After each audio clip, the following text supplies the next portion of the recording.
Hare Krishna, everyone.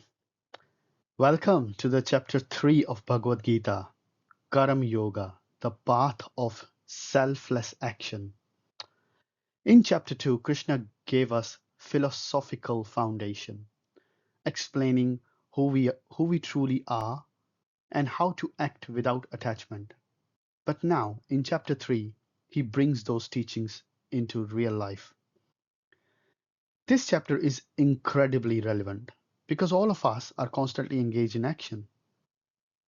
Whether we're working, serving, parenting, or studying, action is unavoidable. But how do we act in a way that leads to peace and liberation?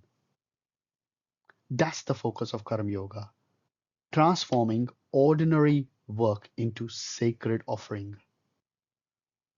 This chapter teaches us how to act not out of desire, but out of duty, not to escape the world, but to spiritualize our engagement with it. Let's now dive into chapter 3, where Krishna shows us how to live spiritually through the everyday actions of life. Let's begin this chapter by reflecting on the qualities of a tree, because they beautifully represent the spirit of Karma Yoga.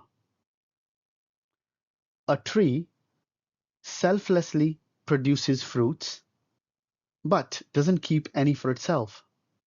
It offers them to others. It gives shade and shelter to all, man, animal, even to those who hurt it, without discrimination. And even when it cuts down, it doesn't complain. It grows back with quiet determination and resilience. This is the essence of Karam Yoga, acting in the world, selflessness, compassion, and strength. Krishna tells us spiritual life doesn't mean escaping the world. Most people think spiritual life means escape the world. Rather, it means living in the world, working, engaging, fulfilling duties, but doing so with a spiritual purpose. As the Bible affirms as well, be in the world, but not of it. And Bhagavad Gita echoes this. Perform your duties, but stay unattached to the outcomes. That's why in the chapter we use the acronym TREE, and not just as a learning tool, but as a reminder that, like a tree, a true yogi gives, grows, and serves without selfishness. And let's now see what this tree stands for. It's this chapter gives us a roadmap, practical roadmap, not just philosophy, but a real life guidance. So tree is the acronym of this chapter. Let's break it down. T, Tyaga, or renunciation, not about giving up the world, but giving up the attachment. Krishna teaches that renunciation doesn't mean inactivity. It means acting without selfish desires. Rungs of the yoga ladder. Spiritual progress isn't one size fits all. Krishna explains the ladder of spiritual growth, from ritual to selfless action, and how we all rise step by step. Exemplary leaders and conscious individual must act with integrity. Krishna explains why even he, the supreme, perform duties to guide the world. And the last one, enemy of the soul. Even with the best intentions, something within hold us back. Krishna uncovers that hidden enemy, lust, born of desires, and how to overcome it through knowledge and self-mastery. Each of these four teachings is deeply relevant to our daily lives, at home, at work, in society. By the end of this chapter, Krishna not only answers Arjuna's doubts, but gives us the tool to rise above our own inner strengths. So let's begin with the first branch of this tree, Tyaga. This chapter opens with Arjuna's confusion. If knowledge is better than action, O Krishna, then why are you urging me to fight? Arjuna is torn between renunciation and action. And in response, Krishna introduces a powerful concept, tyaga, or renunciation. And here's a twist. Krishna redefines what true renunciation means. Tyaga doesn't mean giving up your home, your job, your family, your responsibilities. Tyaga means giving up the attachment to results, not the action itself. Krishna clarifies even the one who externally renounces but internally dwells on the sense object is a pretender. And whereas one who performs their duty without selfish motivation is a true renunciant. He says one cannot remain without action even for a moment. Even opening and closing an eyes is an action. Better to act in your prescribed duty than to artificially renounce. So, who is this chapter for? Not just monks in caves, it's for us living in this world, working, studying, managing families, and facing daily pressures. Krishna is showing us the practical spiritual path, not by quitting the world, but by transforming our attitudes within the world. Tyaga means renounce selfish desire, not your responsibilities. With this foundation, Krishna sets the stage for the next section, which is the rungs of the yoga ladder. It's here Krishna expands Arjuna's understanding by describing the progressive journey of the soul by climbing a spiritual ladder. Each rung represents a stage of consciousness from materialistic ritual to pure selfless service. Let's break this down. Materialistic action, which is a pre ladder.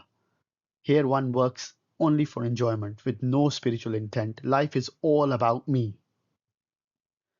Karam Kanda. Next one turns to religious rituals, still with desire, but now using scriptures to gain results like wealth, heaven, etc. Sakam Karam Yoga. Now the person begins to offer some fruits to God. Still has personal desires, but includes devotion. And then the next one is Nishkam Karam Yoga, the highest step, acting without any desire for reward, pure selfless service, done as an offering to God. This ladder is our journey, step by step. Krishna elevates us. But here's the key you can't skip steps. Krishna tells Arjuna, you are not ready for Jnana Yoga, the renunciation and knowledge alone. Instead, do your duty with devotion, and that will purify your heart. He even warns us even a wise person acts according to their nature. Better to do your own duty imperfectly than any another's perfectly. And then Krishna gives the example of great kings like Janaka who ruled responsibly and spiritually, not by renouncing action, but by spiritualizing it. So this section reminds us you don't have to be in the forest to grow spiritually.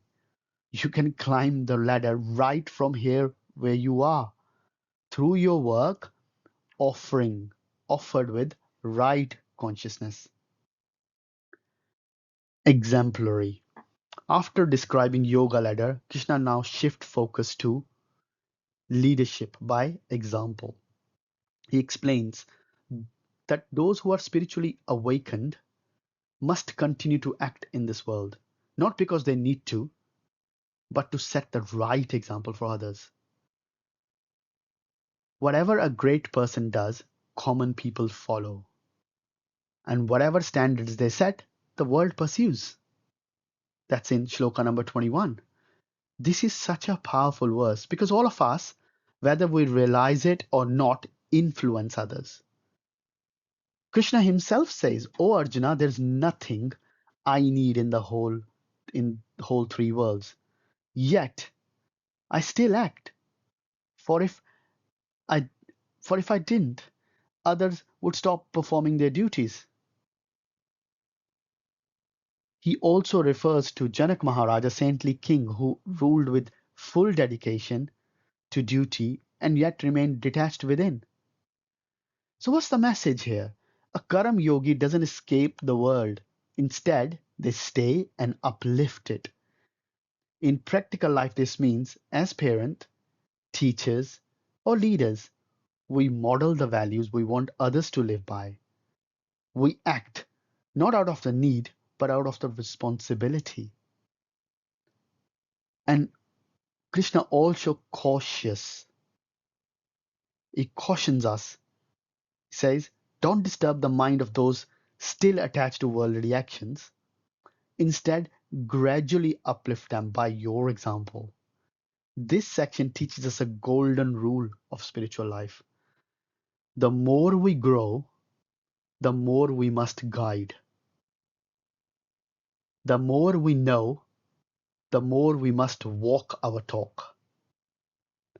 So true change spreads not by preaching, but by being an example others want to follow.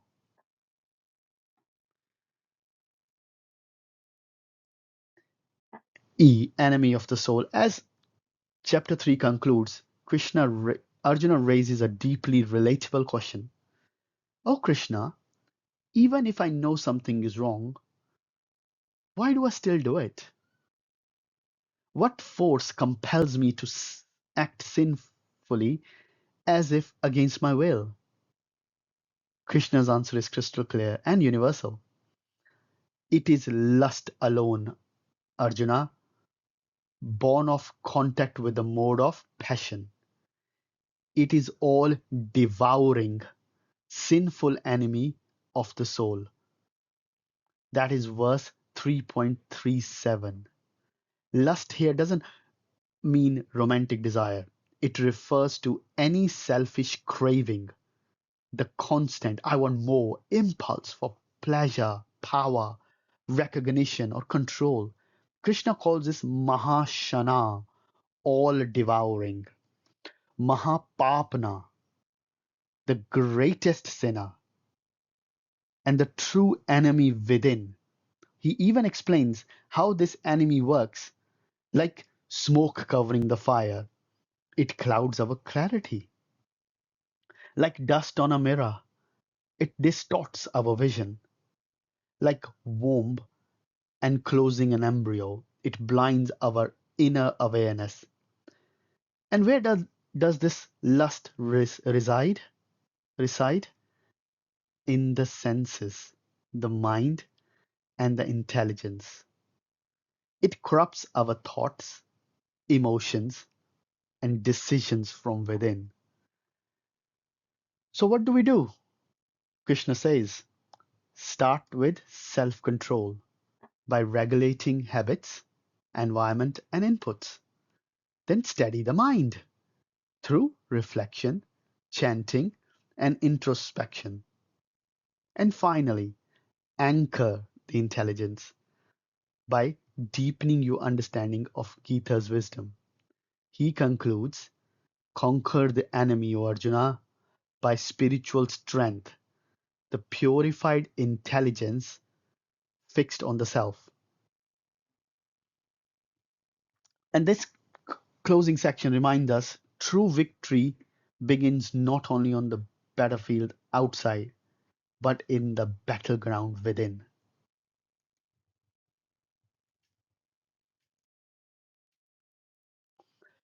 So to fully appreciate Krishna's teaching on the Karma Yoga, it is helpful to understand the three categories of karma that shape our lives.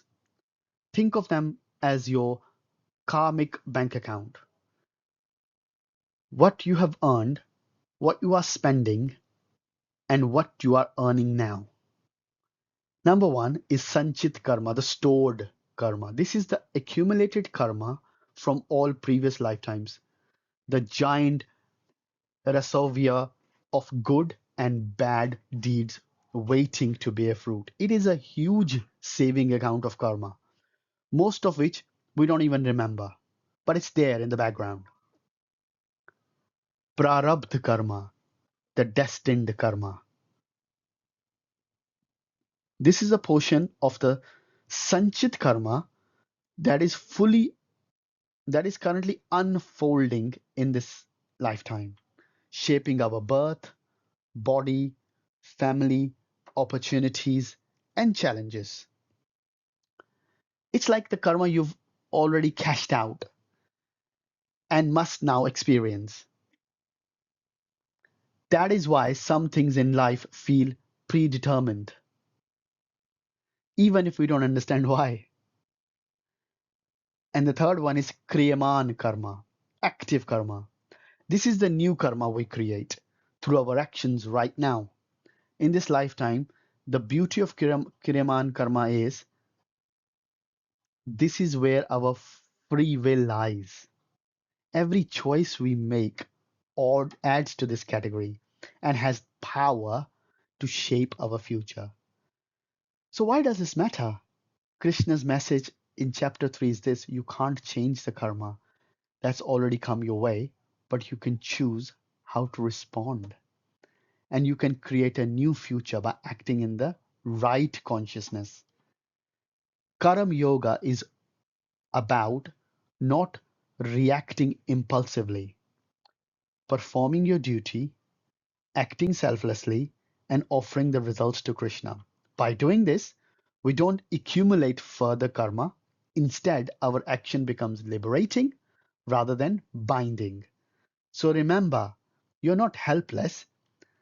You may carry your past, but your present consciousness is the key to changing your future destiny.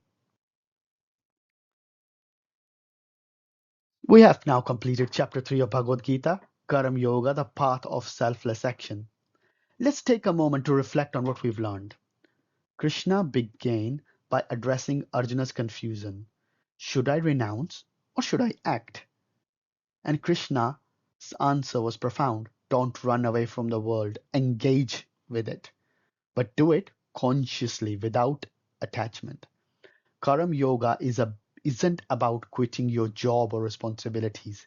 It's about offering your work to Krishna without being enslaved by the results. As you know, we used a tree to capture the essence of this chapter. Tyaga, renounce your action, but your attachment, to the fruits. Rungs of the ladder. Understand your journey from selfless action to spiritual action. Exemplary, be a role model. Your life can inspire others. Enemy of the soul, inner. Lust is the inner thief. Identify it, regulate it, and rise above it. We also explored the three types of karma to help us see that while our past may shape us, it doesn't define us. Through Kriyaman karma, conscious action, we create a brighter future. Krishna's invitation is clear. Don't be a pretender, be a practitioner. Act, but act with devotion. Live in the world, but not of the world.